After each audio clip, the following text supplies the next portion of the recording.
If you taste this stew, you will love me. It was so delicious.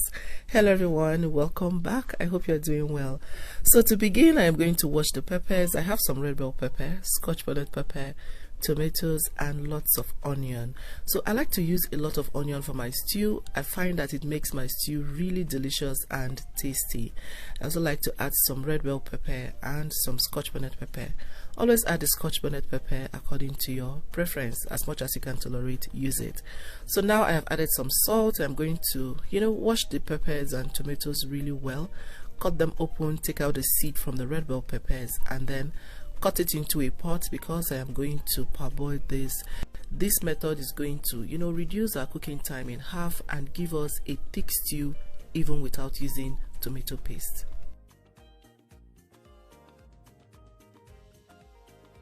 So while the tomatoes is on fire, I'll get started with the protein.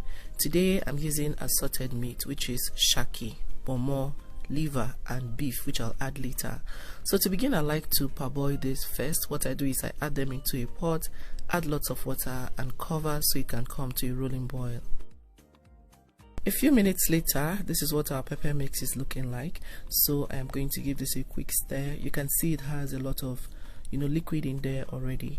So what I'll do is take it off the heat, let it cool down a bit, and then blend until it is smooth. When blending, blend according to your preferred texture. If you like it smooth, go ahead and blend smooth. If you like it a bit rough, do that.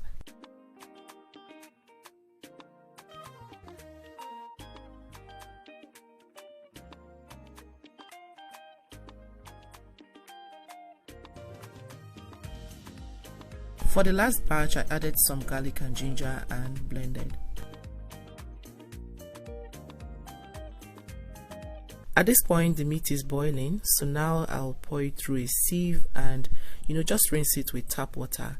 I like to do this when I'm cooking with the intestinal parts of cow, just to get rid of that initial smell it may have.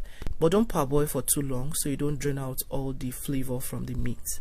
Now that is done, pour it back into the pot and then add the beef. Next, I'll blend some onions, garlic, and ginger, and then pour into the meat. So at this point, I'm going to season with some curry powder, some thyme, seasoning cubes. This spice that I got from my local store, it is called Spice City. Yeah, so I'm going to add that and then add a bit of salt.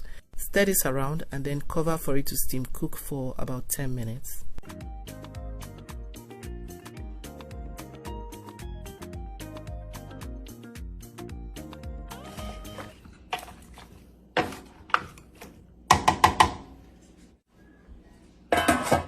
So 10 minutes later, I'll add a bit of water and then continue cooking until the beef is cooked.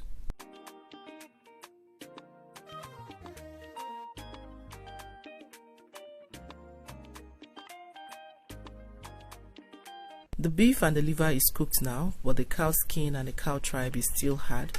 But then I'm going to take everything out now and then continue cooking the cow skin and the cow tripe later in the stew. But before that, I'm going to fry the beef and the liver in some oil for, just a little bit.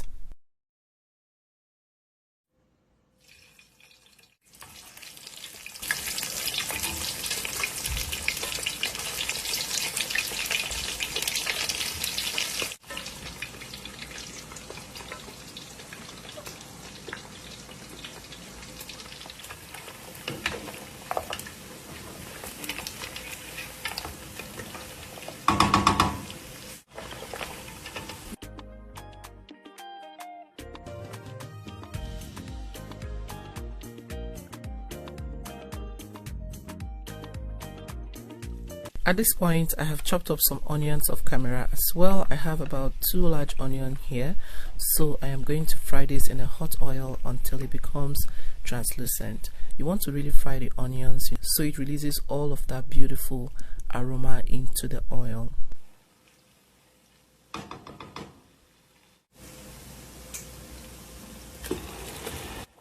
So now the onion is translucent. I am going to pour in the pepper mix and then reduce my gas to low. The secret to making a perfect stew every time is to fry on low heat. In fact, patience should be among the recipe for making stew. Yeah, so once I do that, I'm going to cover halfway through. You don't want to cover it all the way through. You want the steam to be able to escape so the stew can fry and not steam. If you're cooking outdoor, you may have to just leave it open completely. Your stew will fry even faster. So you want to go in every now and then and stir this around to make sure it's not burning for the first 20 minutes.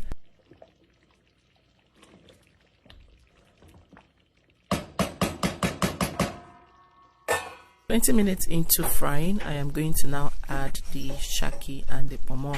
Remember, it was not completely cooked when I first cooked it because I wanted to add it into the stew early enough. This process will give the meat time to absorb all the flavor from the stew and vice versa.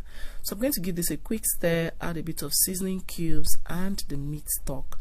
Now stir this around again, cover halfway through and allow to start simmering on low heat.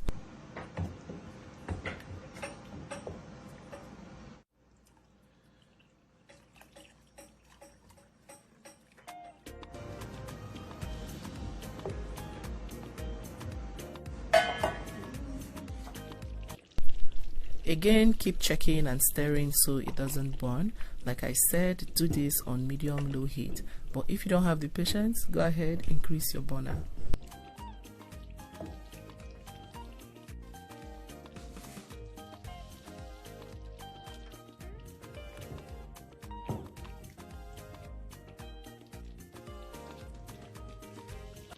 At some point, you'll see oil float to the top of the pot. That is how you know your stew is properly fried. So at this point, I'm going to introduce the beef and the liver.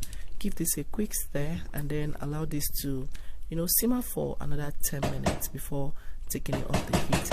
At this point, I tasted and I thought I needed a little bit more seasoning, so I added some adobo all-purpose seasoning. You can add salt or seasoning cubes as well. So give this a quick stir and allow it to simmer for 7 to 10 minutes like I said, and after 10 minutes this is our stew looking delicious.